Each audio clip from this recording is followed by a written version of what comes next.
सालम साहब, सबसे पहले तो आपको मुबारकबाद है कि आप उत्तर प्रदेश आम आदमी पार्टी के जो पूर्वांचल का हिस्सा है उसके नायब सदर बनाए गए हैं। ये जानना है कि शाह आलम साहब जब उत्तर प्रदेश के पूर्वांचल के हिस्से का नायब सदर बनाए जाने के बाद कैसा महसूस करते हैं?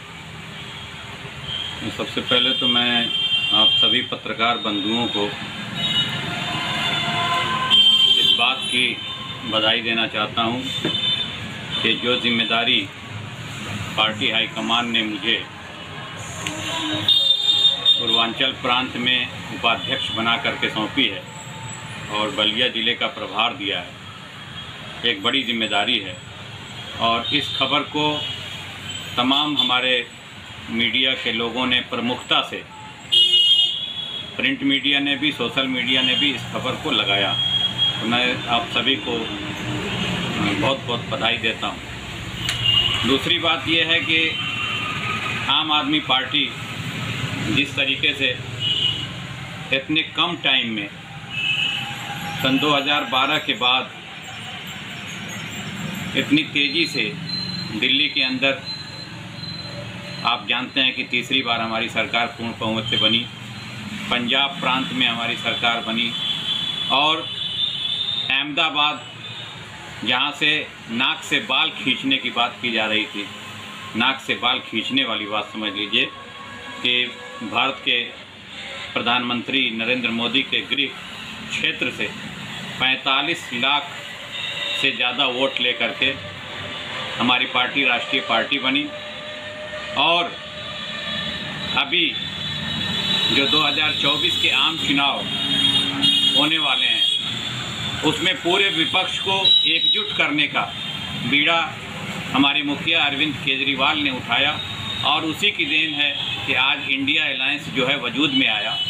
और इंडिया अलायंस के जो चुनाव हुए उसमें बुरी तरीके से भारतीय जनता पार्टी हारी और अब बिल्कुल भारत के प्रधानमंत्री को, भारत के गृह मंत्री को और पूरी भारतीय जनता पार्टी को ये आभास हो गया, ये एहसास हो गया है कि 2024 का चुनाव हम बुरी तरीके से हार रहे हैं। शाह आलम का खुद का सियासी सफ़र कब शुरू हुआ? देखिए, वैसे तो मैं अन्ना आंदोलन जब शुरू हुआ था उस वक्त ही ऑनलाइन पार्टी की सदस्यता मैंने ली थी और दिल्ली के जब चुनाव हुए, दिल्ली में जब पहली बार रामलीला ग्राउंड में अरविंद केजरीवाल जी ने शपथ लिया उस वक्त भी मैं वहाँ मौजूद था। एक उत्सुकता थी, एक पार्टी के प्रति प्रतिबद्धता का लीजिए या लगाव का लीजिए कि यहाँ से दिल्ली तक मैं सफ़र करके गया सिर्फ शपथ ग्रहण समारोह को देखने के लिए। लेकिन पूरी तरीके से सन 2017 में मैं, जब संजय सिंह हमारे राष्ट्रीय राज्यसभा सांसद हैं, उन्होंने पदयात्रा निकाली थी बनारस से लेकर के बलिया तक। उस वक्त 3 दिन हमारे मऊ जनपद में पदयात्रा थी, सैकड़ों लोग उनके साथ में थे। तो पूरी तरीके से मैं आम आदमी पार्टी से उस वक्त ही जुड़ा और 2018 से लेकर के 2021 तक 3 साल मैं ज़िले का नेतृत्व कर चुका हूं जिला अध्यक्ष के रूप में। इसके बाद मुझे माइनॉरिटी विंग में प्रदेश का उपाध्यक्ष बनाया गया। उस जिम्मेदारी को भी आजमगढ़, बलिया और मऊ में मैंने बखूबी निभाया। अब जो नई जिम्मेदारी मिली है पूर्वांचल प्रांत में उपाध्यक्ष पद की और बलिया ज़िले का प्रभार बना दिया गया है संगठन को मजबूत करने के लिए।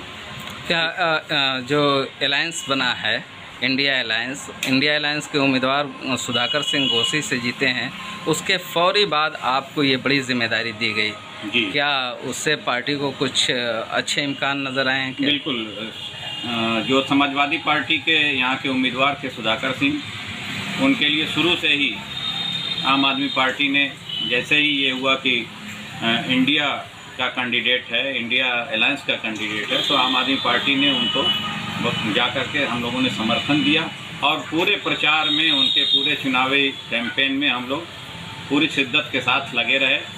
पूर्वांचल प्रांत से लेकर के और ज़िले से लेकर के सारे कार्यकर्ता जगह जगह लग करके और उनको चुनाव जिताने में पूरी मदद की है। शाह आलम उल्फत का सहाफ़ी के तौर पे भी एक सफ़र रहा है, कब और कितने टाइम तक आपने सहाफ़त की? जी, मैं सन 2011 से लेकर के और 2017 तक 6 साल मैंने राष्ट्रीय सहारा में घोसी तहसील से खबरें लिखी हैं।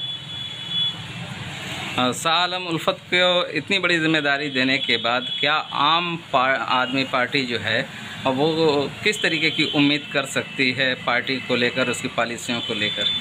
बिल्कुल, हमारी पार्टी का ये सीधा सा फंडा रहा है कि जो पार्टी के लिए काम करता है उसको पार्टी जिम्मेदारियों से नवाजती है।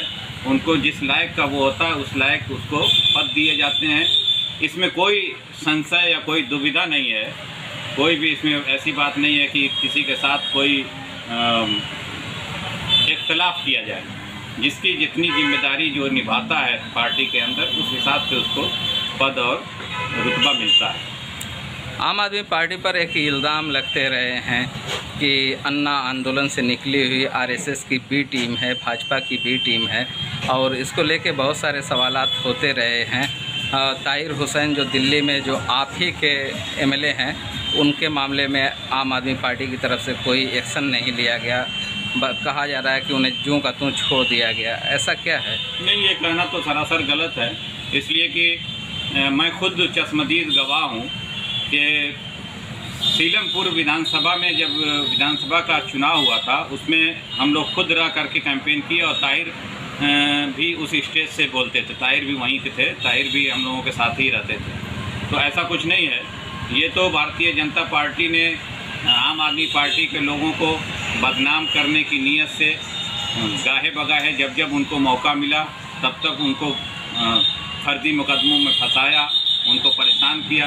आज भी आप जानते हैं कि हमारे उप मुख्यमंत्री मनीष सिसोदिया, स्वास्थ्य मंत्री हमारे दिल्ली की जेल में, तिहाड़ जेल में बंद हैं, जबकि उनके ऊपर आज तक कोई चार्ज नहीं बना पाई भारतीय जनता पार्टी या केंद्र की सरकार।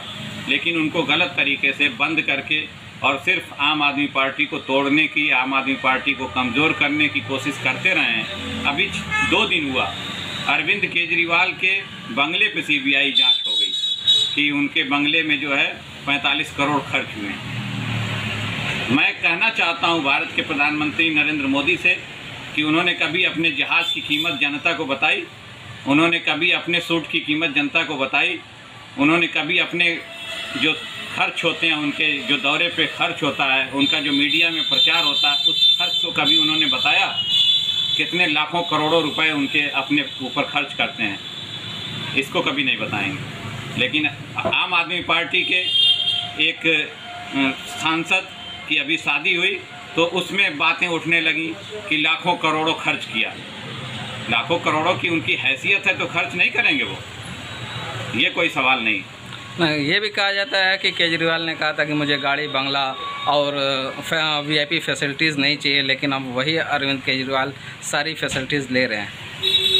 देखिए, जब कोई किसी प्रदेश का मुखिया होता है तो एक बहुत बड़ी जिम्मेदारी है, बहुत बड़ा एक उसको कह लीजिए कि बगैर सुरक्षा के, बगैर इंतज़ाम के वो कैसे पूरे प्रदेश को चला सकता है? तो वो तो करना ज़रूरी है, गाड़ी भी लेना ज़रूरी है, बंगला भी लेना ज़रूरी है। ऐसा कहना मैं मानता हूँ कि ऐसा नहीं हो सकता। कोई रोड पर रह करके सरकार नहीं चला पाएगा। वो जो ज़रूरत है उस ज़रूरत के हिसाब से उन्होंने चाहे बंगला लिया हो, चाहे गाड़ी लिया हो, लिया है। फालतू कभी उन्होंने कोई खर्च नहीं किया। आप देखते होंगे कि जब भी किसी प्रदेश में जाना होता है हमारे मुखिया को, तो वो इकनॉमी क्लास का टिकट लेकर के जाते हैं, जबकि यहीं भारतीय जनता पार्टी के लोग चार्टर्ड फ्लाइट बुक करके जाते हैं। तो उन्होंने कभी पैसे का बेजा इस्तेमाल नहीं किया। और उसी की देन है कि दिल्ली के अंदर जो बजट, जब सरकार हमारी बनी थी, 35 लाख का बजट, 35,000 करोड़ का बजट था, और आज की डेट में वो 2.5 गुना बढ़ करके 75,000 करोड़ से ज़्यादा का हो गया है। जबकि सारी सुविधाएं दिल्ली के लोगों को, चाहे बिजली हो, पानी हो, शिक्षा हो, स्वास्थ्य हो, सारी सुविधाएं, औरतों का बस का किराया माफ़ है, सब कुछ फ्री करने के बाद भी बजट को 2.5 गुना बढ़ा देना, ये अपने आप में एक रिकॉर्ड है। और इससे सबक लेना चाहिए दूसरी सरकारों को कि जगह अगर हम लूटपाट करते तो फिर हम अपने बजट को बढ़ाते कैसे, हम यहाँ तक पहुँचते कैसे। 2024 के इंडिया अलायंस जो है बीजेपी के लिए कितना बड़ा चैलेंज है? 2024 में मैं दावे के साथ कह सकता हूँ कि भारतीय जनता पार्टी चुनाव हार रही है और इनकी सरकार नहीं बननी है। जिस तरीके से इन्होंने जनता को प्रताड़ित किया है, जिस तरीके से इन्होंने जनता के साथ छल किया है, जिस तरीके से इन्होंने जनता को ठगा है, पूरी जनता, पूरे देश की जनता, आज देखिए मणिपुर के क्या हालात हो रहे हैं। लोग चाइना और पाकिस्तान की बात करते हैं, अपने प्रदेश में वो हाल हो रहा है कि पब्लिक पुलिस को दौड़ा दौड़ा के पीट रही है और इनकी वहाँ पे सरकार है, खुद की इनकी सरकार है। क्या पैगाम देना चाहते हैं लोगों को? मैं उत्तर प्रदेश की जनता को यही पैगाम देना चाहता हूँ कि जिस तरीके से दिल्ली के अंदर आम जनता को उनकी जो ज़रूरतें हैं, मूलभूत आवश्यकताएं हैं, वो आम आदमी पार्टी की सरकार, अरविंद केजरीवाल की सरकार बखूबी पूरा कर रही है, उसी तरीके से उत्तर प्रदेश के अंदर भी बिजली, पानी, शिक्षा, स्वास्थ्य पे बेहतरीन काम कराने के लिए सभी लोग एक ईमानदार सरकार के साथ आएँ, आम आदमी पार्टी के साथ आएँ, आम आदमी पार्टी को यहाँ मजबूत बनाएं और हमारी सरकार बनने पे सारी सुविधाएं जैसे दिल्ली में मिलती हैं वैसे ही उत्तर प्रदेश के निवासियों को भी उत्तर प्रदेश के अंदर मिलेंगी।